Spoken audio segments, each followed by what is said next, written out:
Hello everyone, मेरा नाम है नीतीश कुमार पांडे और आज हम लोग फाइनेंशियल मार्केट की दूसरी क्लास को पढ़ेंगे और इस चैप्टर को खत्म करेंगे।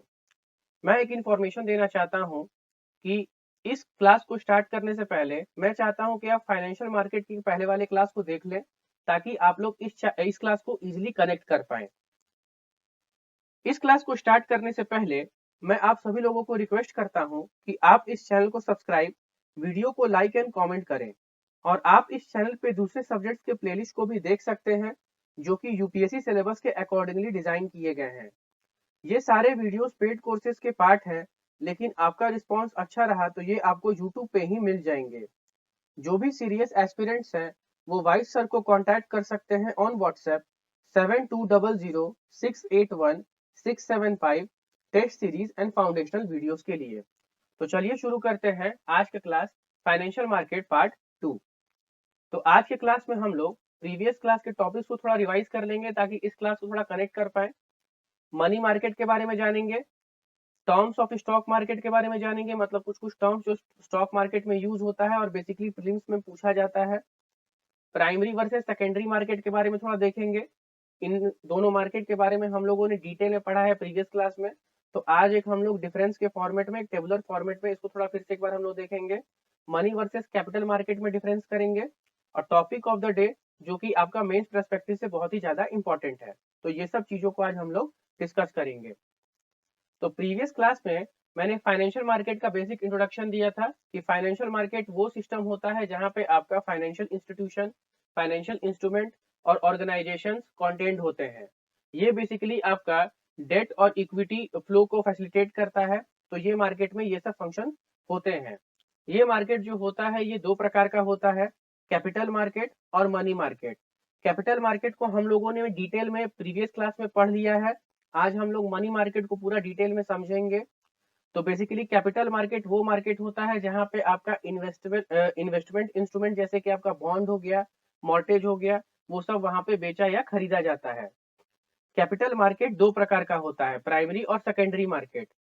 तो उसको आज हम लोग एक टेबुलर फॉर्मेट में थोड़ा डिफरेंस के फॉर्म में देखेंगे, तो वहां पे ही उसको हम लोग रिवाइज कर लेंगे। तो आज का क्लास का सबसे पहला टॉपिक है मनी मार्केट। तो मनी मार्केट बेसिकली आपका वो मार्केट है जहां पे आपका शॉर्ट टर्म लेंडिंग मैनेज किया जाता है। ये बेसिकली आपका फाइनेंशियल मार्केट का एक सब डिवीजन है जहां पे वो सारे फाइनेंशियल इंस्ट्रूमेंट्स जिनका हाई लिक्विडिटी होता है और शॉर्ट टर्म मैच्योरिटी होता है वो यहाँ पे ट्रेड किया जाता है। बहुत सारे मनी मार्केट इंस्ट्रूमेंट्स हैं जैसे कि आपका कॉमर्शियल पेपर हो गया, सर्टिफिकेट ऑफ डिपॉजिट हो गया, ट्रेजरी बिल हो गया। तो ये सब के बारे में थोड़ा हम लोग डिटेल में आज देखेंगे। मनी मार्केट जो होता है वो बोरोवर का शॉर्ट टर्म रिक्वायरमेंट को मीट करता है और लिक्विडिटी प्रोवाइड करता है लेंडर को। नेक्स्ट है मनी मार्केट जो है वो आपका लो रिस्क का होता है और शॉर्ट टर्म डेट इंस्ट्रूमेंट आपका होता है मनी मार्केट में। मतलब मनी मार्केट वो सारे इंस्ट्रूमेंट के साथ डील करता है जिनका लो रिस्क होता है और जिनका क्या कहते हैं शॉर्ट टर्म डेट इंस्ट्रूमेंट्स होता है। ऐसे प्रकार के इंस्ट्रूमेंट के साथ मनी मार्केट डील करता है। ये जो इंस्ट्रूमेंट होते हैं ये बहुत ही क्लोज सब्स्टिट्यूट होते हैं कैश के, क्योंकि ये मार्केट में वही इंस्ट्रूमेंट से हम लोग डील करते हैं जिनका एक्सट्रीमली लिक्विड होते हैं, जिनका हाई लिक्विडिटी होता है। और यहाँ पे जो मैच्योरिटी पीरियड होता है इंस्ट्रूमेंट का वो बेसिकली एक दिन से एक साल के बीच में रेंज करता है। मनी मार्केट जो होता है वो इंटेंजिबल होता है, यहाँ पे कोई भी फिजिकल मार्केट नहीं है और यहाँ पे ज्यादा से ज्यादा जो ट्रांजेक्शन हो रहा है वो बेसिकली आपका ऑनलाइन हो रहा है या टेलीफोन के थ्रू हो रहा है। मनी मार्केट का जो मेन एम होता है वो शॉर्ट टर्म फाइनेंस प्रोवाइड करना होता है। तो ये सब बेसिक बेसिक पॉइंट्स है मनी मार्केट के। तो अगर प्रीलिम्स में पूछे जाते हैं तो ये सब पॉइंट्स आपको कहीं ना कहीं देखने को मिलेंगे। तो आप लोग इजिली सारे क्वेश्चन में जो भी ऑप्शन दिए रहेंगे आप लोग उसको इजिली एलिमिनेट कर पाएंगे और आंसर को टिक कर पाएंगे। ये है मनी मार्केट का एक हायरार्की जिसमें हम लोग ऑर्गेनाइज्ड बैंकिंग सेक्टर जो कि ऑलरेडी हम लोग कवर कर चुके हैं बैंकिंग चैप्टर में, अनऑर्गेनाइज्ड बैंकिंग सेक्टर, सब मार्केट का बेसिकली है आपका call money market, bill market, certificate of deposit. तो इसको हम लोग आज इंडिविजुअली सबको डिस्कस करेंगे कि ये सब होता क्या है। तो सबसे पहला है आपका ट्रेजरी बिल। तो ट्रेजरी बिल आपका वो मनी मार्केट इंस्ट्रूमेंट है जिसको आरबीआई इशू करता है सेंट्रल गवर्नमेंट के बिहाफ पे।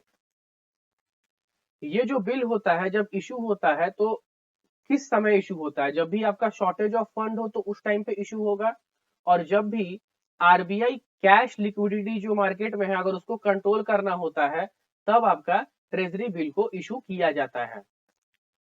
मैच्योरिटी जो ये बिल का होता है वो 1 साल या उससे कम के लिए होता है, और इसको जीरो कूपन बॉन्ड भी हम लोग बोलते हैं। ये हाईली लिक्विड इंस्ट्रूमेंट है और बहुत ही लो रिस्क इंस्ट्रूमेंट है। ट्रेजरी बिल जो होता है उसको हम लोग डिस्काउंट पे इशू करते हैं और ये रिडीम एट पार होता है। इसको एक एग्जांपल से हम लोग समझ लें कि सपोज कीजिए कि ट्रेजरी बिल जो है वो 108 दिन का है जिसका फेस वैल्यू है 50,000 रुपया, और इसको इशू किया जा रहा है 45,000 रुपया पे। अगर जो होल्डर है अगर इसको होल्ड करता है 100 पूरे पूरे 108 दिन के लिए और उसको रीपे होता है 50,000, तो डिफरेंस क्या हो जाएगा 5,000 का, और वो जो 5,000 होगा वही उसका डिस्काउंट हो जाएगा। तो ये आपका ट्रेजरी बिल का कॉन्सेप्ट है। नेक्स्ट है आपका कॉमर्शियल पेपर। तो कॉमर्शियल पेपर बेसिकली आपका प्रोमिसरी नोट है। ये आपका short term uninsured debt instrument इसको हम लोग कहते हैं। ये जनरली आपका जो लार्ज कंपनीज होता है, कॉरपोरेशन होता है, वो लोग इशू करते हैं ताकि क्विक शॉर्ट टर्म लोन्स उन लोगों को मिल सके। ये जो फंड होता है ये इसलिए रिक्वायर्ड होता है ताकि आपका वर्किंग कैपिटल नीड जो है उसको मीट किया जा सके, जो भी सीजनल चेंजेस आ रहा है उसको मीट किया जा सके। तो बेसिकली कॉमर्शियल पेपर ये सभी चीजों के लिए यूज होता है। कॉमर्शियल पेपर का जो मैच्योरिटी डेट है वो बेसिकली आपका 15 दिन से 1 साल के बीच में आपका रेंज करता है, और ये भी आपका डिस्काउंट पे इशू होता है और रेडीमेड पार है, और ये भी आपका हाईली लिक्विड है। तो कुछ कुछ सिमिलैरिटीज का ट्रेजरी बिल से यही सब पॉइंट्स है कि ये आपका डिस्काउंट पे इशू होगा, रेडीमेड पार है, हाईली लिक्विड है। तो ये बेसिक कॉन्सेप्ट है आपका कॉमर्शियल पेपर का। नेक्स्ट है आपका कॉमर्शियल बिल। तो कॉमर्शियल बिल को स्टार्ट करने से पहले मैं एक चीज बता दूं कि कॉमर्शियल पेपर और कॉमर्शियल बिल दोनों अलग है, तो दोनों को सेम मत समझिएगा। कॉमर्शियल बिल जो होता है वो बेसिकली आपका बिल ऑफ एक्सचेंज होता है। इसका मतलब कि जो गुड्स का जो बायर होगा वो बिल को पहले एक्सेप्ट करता है, तो बिल जो है वो आपका ट्रेड बिल बन जाता है जो कि आपका मार्केटेबल फाइनेंशियल इंस्ट्रूमेंट है। सेलर फिर क्या करेगा, वो बैंक के पास जाएगा और बिल को डिस्काउंट करा लेता है। तो इन रिटर्न बैंक क्या करता है कि बैंक प्रॉमिस करता है कि वो अमाउंट को पे करेगा अगर बायर उस चीज को नहीं कर पाता है तो इस वे में ट्रेड बिल जो है वो आपका कॉमर्शियल बिल बन जाता है। कॉमर्शियल बिल का जो जनरल टर्म होता है वो आपका 30, 60 और 90 दिनों का होता है। इसको नेगोशिएबल इंस्ट्रूमेंट भी बोलते हैं, और ये आपका सेल्फ लिक्विडेटिंग होता है। जितने भी पॉइंट्स यहाँ पे मेंशन किए गए हैं स्लाइड्स में ये बेसिकली आपके ऑथेंटिकेटेड साइट से लिए गए हैं। तो प्लीज आप इसको अच्छे से समझिए, इसको अच्छे से याद कीजिए, क्योंकि क्या होगा यही सब कुछ कुछ पॉइंट्स यूपीएससी के प्रीलिम्स में ऑप्शन में दिए जा सकते हैं जिसमें आप इजीली उन लोगों को एलिमिनेट कर सकते हैं और आप लोग आंसर को टिक कर सकते हैं। नेक्स्ट है आपका कॉल मनी। तो कॉल मनी के कॉन्सेप्ट को समझना है तो इसको हम लोग थोड़ा लेमन टर्म में समझते हैं कि कभी कभी क्या होता है बैंक को भी अपने फंड्स को मेंटेन करने की जरूरत होती है, तो उसके लिए उन लोगों को कुछ कुछ हेल्प चाहिए। तो वो क्या करते हैं उस समय में वो दूसरे कॉमर्शियल बैंक्स पे लीन करते हैं ताकि उनका शॉर्ट टर्म लोन जो है या जो जो भी उनका फंड को जो मेंटेन करना है उसका रिक्वायरमेंट पूरा हो सके। तो जो भी इंस्ट्रूमेंट यहाँ पे यूज होता है उस शॉर्ट टर्म लोन के लिए, तो उस इंस्ट्रूमेंट को हम लोग कॉल मनी बोलते हैं। ये आपका कॉल मनी का कॉन्सेप्ट है। और कॉल मनी जो है उसका कोई भी मैच्योरिटी डेट नहीं होता है, ये आपका डिमांड के बेसिस पे पे किया जाता है। मोस्ट बैंक जो हैं मतलब ज्यादा से ज्यादातर बैंक वो आपका कॉल मनी पे ही डिपेंड करते हैं ताकि कैश के लिक्विडिटी को वो लोग मेंटेन कर सकें। जो भी आरबीआई गाइडलाइंस जारी किया रहता है, मतलब कि आरबीआई कुछ कुछ गाइडलाइंस जारी करता है जिसके तहत बैंक को कुछ कुछ नॉर्म्स फॉलो करने होते हैं। तो क्या होता है कि सीआरआर और एसएलआर बैंक को मेंटेन करना पड़ता है। तो कभी कभी बैंक क्या करता है कैश लिक्विडिटी रेशियो को मेंटेन करने के लिए कॉल मनी मार्केट पे ही आपका वो डिपेंड करते हैं, ताकि वो लोग आरबीआई के गाइडलाइंस को फॉलो कर सके। कॉल मनी पे जो भी रेट ऑफ इंटरेस्ट चार्ज हो रहा है उसको हम लोग कॉल रेट्स कहते हैं। तो ये आपका कॉल मनी का कॉन्सेप्ट है। नेक्स्ट है आपका सर्टिफिकेट ऑफ डिपॉजिट। तो सर्टिफिकेट ऑफ डिपॉजिट बेसिकली आपका मनी मार्केट इंस्ट्रूमेंट है, जिसको सिर्फ कॉमर्शियल बैंक और फाइनेंशियल इंस्टीट्यूशन ही इशू कर सकते हैं, क्योंकि यहाँ पे ओनली लिखा हुआ है। तो सिर्फ आपका कॉमर्शियल बैंक और फाइनेंशियल इंस्टीट्यूशन ही इशू करेंगे। ये एक प्रकार का आपका प्रॉमिसरी नोट जैसा होता है, लेकिन इसको हम लोग डीमैट के फॉर्म में भी इशू करते हैं।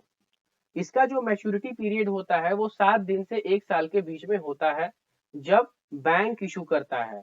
लेकिन अगर कोई दूसरा फाइनेंशियल इंस्टीट्यूशन अगर इसको इशू करेगा, तब उसका मैच्योरिटी पीरियड 1 से 3 साल के बीच में हो जाता है।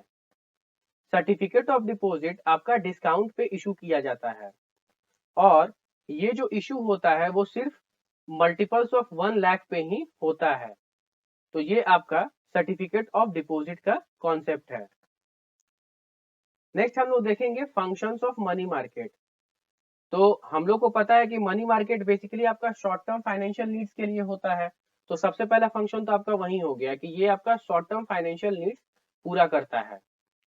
दूसरा, आरबीआई जो मॉनेटरी पॉलिसी निकालता है तो उसको इफेक्टिवली इम्प्लीमेंटेशन करने के लिए मनी मार्केट जो है वो हेल्प करता है, effective implementation of monetary policy. दूसरा, डिमांड सप्लाई जो हो जाता है शॉर्ट टर्म फंडिंग में, तो उसमें एक्विलिब्रियम में अचीव करने के लिए मनी मार्केट जो है वो मैकेनिज्म को प्रोवाइड करता है।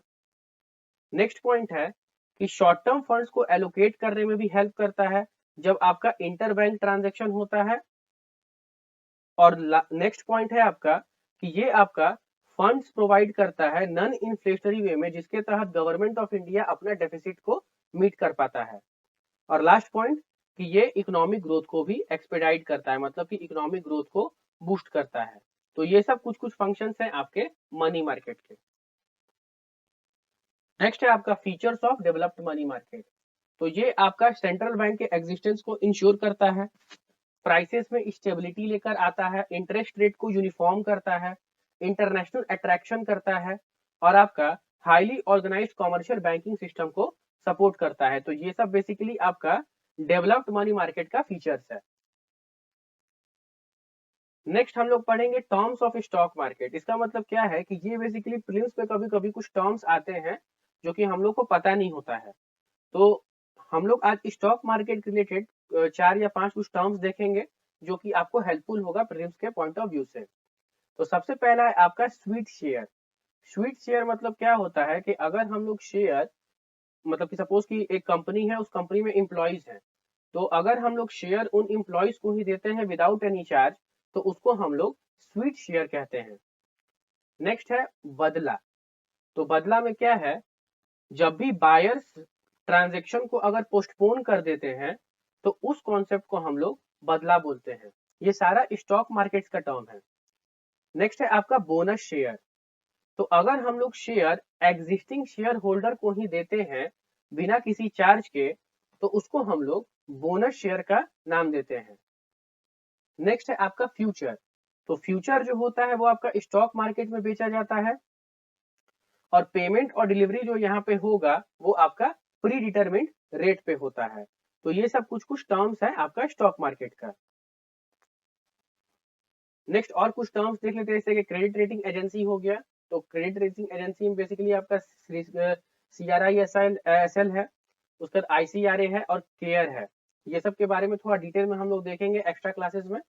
तो क्या कहते हैं, वहां पे थोड़ा थोड़ा देखेंगे। बेसिकली यूपीएससी में इन सभी चीजों से उतना क्वेश्चन आता नहीं है CRISL से, मतलब कि एक एक पॉइंट्स मेंशन रहता है, पूरा डिटेल में नहीं पूछता है। तो क्रेडिट रेटिंग एजेंसी क्या होता है, ये बेसिकली आपका इन्वेस्टर्स और क्रेडिटर को गाइडेंस प्रोवाइड करता है, ताकि जो भी क्रेडिट रिस्क है उसको डिटरमाइन किया जा सके। मतलब कि कोई डेट इंस्ट्रूमेंट है, उससे जो भी क्रेडिट रिस्क एसोसिएटेड है, तो उसको डिटरमाइन करने के लिए जो भी गाइडेंस इन्वेस्टर और क्रेडिटर को प्रोवाइड किया जाता है वो आपका क्रेडिट रेटिंग एजेंसी करता है। नेक्स्ट है आपका वेंचर कैपिटल फंड। तो वेंचर कैपिटल फंड बेसिकली आपका न्यू आइडियाज को फंड करता है। ये आपका कॉमर्शियल सपोर्ट प्रोवाइड करता है, मतलब न्यू टेक्नोलॉजीज के इंट्रोडक्शन और एडेप्टेशन के लिए। और यहाँ पे हाई लेवल ऑफ रिस्क भी आपका इन्वॉल्व रहता है। नेक्स्ट है आपका म्यूचुअल फंड। तो म्यूचुअल फंड को सेबी रेगुलेट करता है। ये जो क्या करता है कि मतलब जो भी जनरल पब्लिक है उनका सेविंग्स को मोबिलाइज करेगा और इन्वेस्ट कर देगा स्टॉक मार्केट में। तो प्रॉफिट और लॉसेस जो होता है यहाँ पे यूनिट्स के प्रोपोर्शन में आपको यहाँ पे मिलता है। तो ये सब बेसिक कुछ टर्म्स हैं। नेक्स्ट हम लोग पढ़ेंगे प्राइमरी और सेकेंडरी मार्केट के बीच में डिफरेंस। तो मैंने बताया था प्रीवियस क्लास में कि प्राइमरी मार्केट वो मार्केट होता है जहाँ पे जो सिक्योरिटी है वो पहली बार इशू होता है, और सेकेंडरी मार्केट वो होता है जहाँ पे एग्जिस्टिंग सिक्योरिटी को ही हम लोग बेच रहे हैं या खरीद रहे हैं।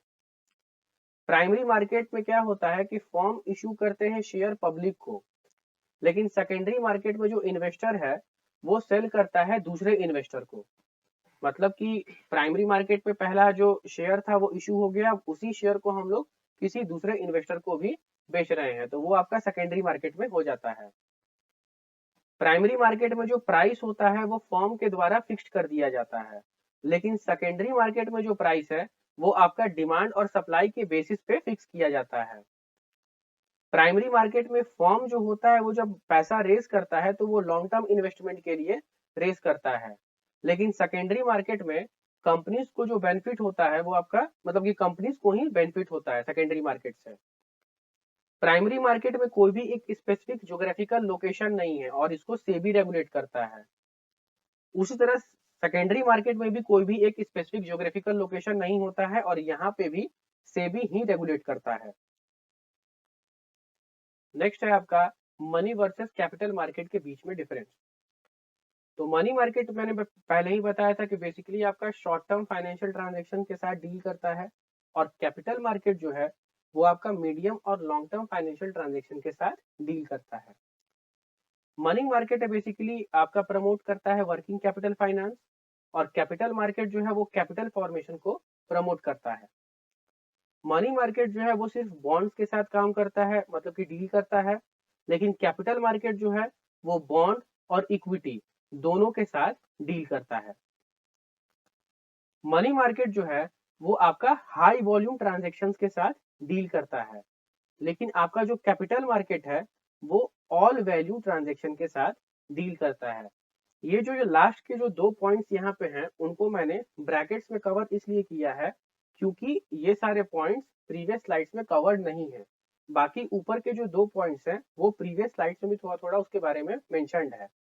तो इसलिए याद रखिएगा मनी मार्केट जो है वो सिर्फ बॉन्ड के साथ डील करता है, कैपिटल मार्केट जो है वो बॉन्ड और इक्विटी दोनों के साथ डील करता है।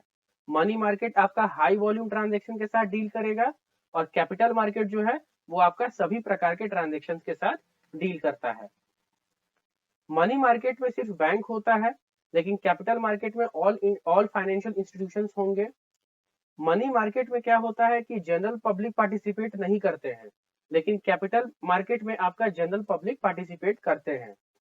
मनी मार्केट का जो प्राइम रेगुलेटर है वो आरबीआई है, लेकिन कैपिटल मार्केट का जो प्राइम रेगुलेटर है वो आपका सेबी है, आईआरडीए है और पीएफआरडीए है। तो ये आपका बेसिक डिफरेंस है मनी और कैपिटल मार्केट के बीच में। नेक्स्ट है आपका टॉपिक ऑफ द डे, जो कि मेंस पर्सपेक्टिव से बहुत ही ज्यादा इंपॉर्टेंट है। तो आज का टॉपिक है म्युनिसिपल बॉन्ड। म्युनिसिपल बॉन्ड जो है उसको मुनी बॉन्ड भी हम लोग बोलते हैं। ये जो बॉन्ड्स होते हैं इनको अर्बन लोकल बॉडीज इशू करते हैं ताकि पैसा को रेज कर सके डेवलपमेंट पर्पस के लिए, जैसे कि रोड का कंस्ट्रक्शन के लिए, ब्रिजेस का कंस्ट्रक्शन के लिए, स्कूल्स, हॉस्पिटल्स, ये सब के कंस्ट्रक्शन के लिए। तो एक तरह से हम लोग बोल सकते हैं कि इंफ्रास्ट्रक्चर प्रोजेक्ट के लिए ये लोग मनी रेज करते हैं urban local bodies. Municipal bond जो होता है वो 2 प्रकार का होता है। एक होता है आपका जनरल ऑब्लिगेशन बॉन्ड और दूसरा होता है आपका रेवेन्यू बॉन्ड। तो इन दोनों के बीच में डिफरेंस क्या है कि जनरल ऑब्लिगेशन बॉन्ड जो है वो बॉन्ड है जिसके तहत हम लोग पैसा रेज करते हैं ताकि जो भी इंफ्रास्ट्रक्चर है उसको क्रिएट कर सकें या उसको हम लोग अपग्रेड कर सकें। लेकिन रेवेन्यू बॉन्ड में क्या होता है, इसके तहत जो हम लोग पैसा रेज कर रहे हैं वो एक स्पेसिफिक इंफ्रास्ट्रक्चर प्रोजेक्ट के लिए हम लोग उसको यूज करेंगे, जैसे कि आपका कंस्ट्रक्शन ऑफ न्यू रोड हो गया। म्युनिसिपल बॉन्ड्स का कुछ बेनिफिट है, जैसे कि ये आपका अर्बन लोकल बॉडी का इन्वेस्टमेंट नीड्स पूरा करता है। अर्बन लोकल बॉडीज को फाइनेंशियली इंडिपेंडेंट बनाता है। ट्रांसपेरेंसी और अकाउंटेबिलिटी जो अर्बन लोकल बॉडी का होता है उसको इम्प्रूव करता है, और जो भी एसेट लायबिलिटी मिसमैच हो रहा है फाइनेंशियल सेक्टर में उसको एड्रेस करता है। तो ये आपका एकदम बेसिक है म्युनिसिपल बॉन्ड्स के बारे में। नेक्स्ट है कि हम लोग का म्युनिसिपल बॉन्ड मार्केट जो भारत में है उसका प्रेजेंट स्टेटस क्या है। तो जो अर्बन लोकल बॉडीज है उनका जो फाइनेंशियल नीड है वो सिर्फ 1% ही म्युनिसिपल बॉन्ड मीट कर पाता है।